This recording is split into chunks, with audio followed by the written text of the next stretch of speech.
We're back here on the platform this evening, speaking with Keod Smith, and we are talking about the name of the Bahamas being bandied about in international circles.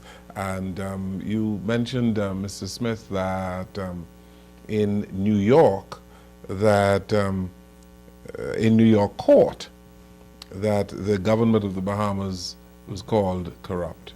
Yes, because a part of what Mr. Bacon is saying about Mr. Nygaard, you would have carried in your paper and all through the Bahamas that Mr. Bacon is suing Mr. Nygaard for defamation. And a part of his case is, among other things, that Mr. Nygaard has exerted power over the existing government, or the current government, to the point where he has corrupted the government to do for him, Peter Nygaard, what should not be permitted. And in particular, he's talking about where Mr. Nygaard's beach is, and that Mr. Nygaard has encroached or stolen land, and he's creating a lot of environmental damage. And that is the kind of supposed corruption. He mentions about some... Well, that can't be. So I don't know if Mr. Nygaard has gotten any permission from this particular government as yet to do anything. No, not at all. But see, what Mr. Bacon is doing is through innuendo and sleight of hand. So, for example, he was able to get one of Mr. Nygaard's former employees who did some videoing for Mr. Nygaard to show that the Prime Minister, Perry Christie, and some of his ministers and officials came to Nygaard Key to do a site visit. This is something that is done all the time. To do a site visit to see what it is Mr. Nygaard says he wants and whether, in fact, it's something that can be done. But they have to look at site first. They look at a lot of other things, but one of the things is you visit the property. And by the way, Mr. Bacon's property was visited also by previous government when he had built his boat basin without a permit. I mean, he did his work without a permit and then came afterwards to get it backdated. He got a permit retroactively. Yes. After he had done the work. Well, I don't want to say retroactively. After he did the work, they say they issue a permit. But if I now hit you, Mr. Jones, and I committed assault right this moment, no matter how much time has passed, I committed assault. The crime has been done. And you would have to go in front of the judge and withdraw your complaint against me if that crime is to go away. And that has never happened with respect to Mr. Bacon building his boat basin and his whole construction project. Yes, but if the government approved it retroactively. No, that does not do away with it. I'm sorry, as an attorney I can tell you it doesn't. Even as a former person who worked in government, I tell you it doesn't. Okay, but I don't want to get bogged down in that. But that is important. Yes, okay. Because if he did some dredging at his property, which I understood he did. Don't just say some dredging, because the law says you cannot do it. Yes, okay. You cannot do it unless you have permission. All right, so he dredged into the land going up and under his house. Yes. For the purpose of docking his boat. Underneath his house. Underneath his house, yes. These are things that are red flags, Mr. Jones. Yes, okay, fine. No one is permitted to do that. So the F&M government gave him permission after the fact. But there's one part you're missing, you might not know. He actually, through his lawyer, approached Dr. Marcus Bethel, who was the minister, the substantive minister under whom I worked, asking that minister to backdate it. And of course, if anybody knows Dr. Bethel, he would not be anywhere in the room where there's anything that is untoward being done. And he dismissed him and said, no, you will not have that, not here. I did not approve it as the best commission chairman. Dr. Bethel did not approve it as the minister responsible for the environment. Minister Bradley Roberts, who was the minister responsible for Ministry of Works, did not approve it while we were in office. But he had built it. Now, we were going into a general election, and so nothing could be done really at that time. And then, of course, you had people around in some of the ministries who essentially worked for him. In 2010, it was only until 2010, this project was done in 2007, that the subsequent minister then says that he is going to he's going to backdate this particular permit. Now, the wrong was done, period. There was no kind of retribution. He didn't have to pay for the fill that he took out of the ground. He didn't have to pay for damage. He didn't have to pay to do environmental impact to see what damage he would have caused to happen. And all of this happened under the previous government. And even now with this government, it baffles me as to why it is not being seriously looked at. Because he's the one who is now standing up and saying, Peter Nygaard, who wishes to have the seabed under which the beach has now accreted and naturally gotten bigger. And he's asking the permission from the government to have it, or to allow the beach to remain. And the government is looking at it to see if it is feasible. Mr. Nygaard, I know, has done environmental impact assessment. And all of the cry that Mr. Bacon has been able to pull all of the people in Lyford Key, not all, but a lot of them behind him, to say that what the government is contemplating is corrupt. So he's been able somehow to get all of these upstanding, I call them Bahamians, although they may not be Bahamian by nationality. They've lived in the Bahamas for a long time. They love the Bahamas. But somehow he's got them to be able to attack the country that they love. And it is all for naught, because the environmental impact assessment that was done says that there's no damage environmentally. There's none. And he's even roped me into, as a party, into judicial review. And I'm all the way across the bay, because I know he wants, and I can say this comfortably, I know he wanted and still wants Clifton. He wanted it, always wanted it. And I said no. I didn't know it was him at the time. I was telling them no. But that's it. This man has come to conquer. And there are some people like myself. I will stand firm and I will stand strong, because I'm not going to allow that to happen. I love my country. If we're doing something wrong, you tell me, and my job is to try my best to fix it. But not to scurrilously throw things which you know is not true. And this is what has been going on. And so to try to give the Bahamas a black eye and to say that we are doing something that's untoward, and to be pushing and pressing this is something that the government of the Bahamas must look at, mm-hmm. and must consider. No one is entitled to be in the Bahamas.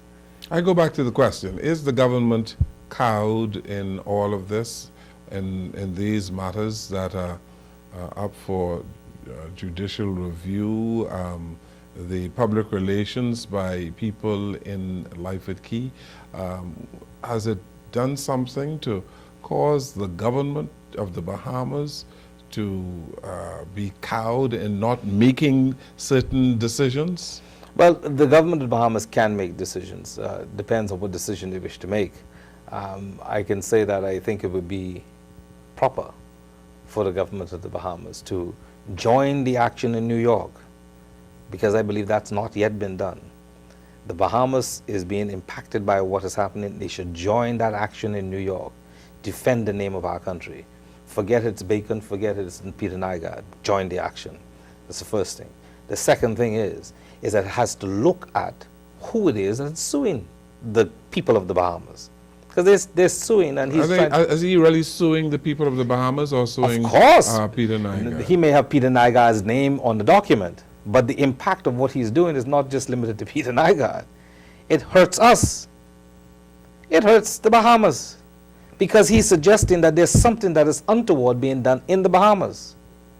But the government of the Bahamas is not a defendant in the matter in No, New York. But the government of the Bahamas, in my view, ought to join those proceedings to protect our interests. Peter Nygaard's job is not to protect our interests. The government of the Bahamas must do that. And to do it, not to be afraid of whatever things it has to do to protect our name. We've fought Especially too hard. since the government is being called corrupt. Especially for that reason. And then you have a process that's going on in the Bahamas by way of judicial review that Mr. Bacon is also behind. And he has been able to rope in all of these many people in Lyford Key because he misled them. These are the characteristics that underpins insider trading that his company has been hit for the last 10 years. That he's suggesting through misleading them that something is being done that is wrong at Lyford Key, and that Mr. Peter Nygaard is going to have a hospital or some sort of therapy. Listen, the little bit that I know of Mr. Peter Nygaard, and I consider myself to know him well enough, there's no way in the world that Peter Nygaard would have a clinic in his house. That's his house. It's not to be anything other than his home. His home was partially destroyed by fire. And all of this what's been going on has been trying to stop him, and to this day, Peter Nygaard has not been able to get a permit to rebuild his house because of these judicial review actions. But why? The judicial review actions, they impact whether or not he gets a permit to rebuild something that he had? Most judicial review actions start off ex parte, meaning that the other side don't know you started.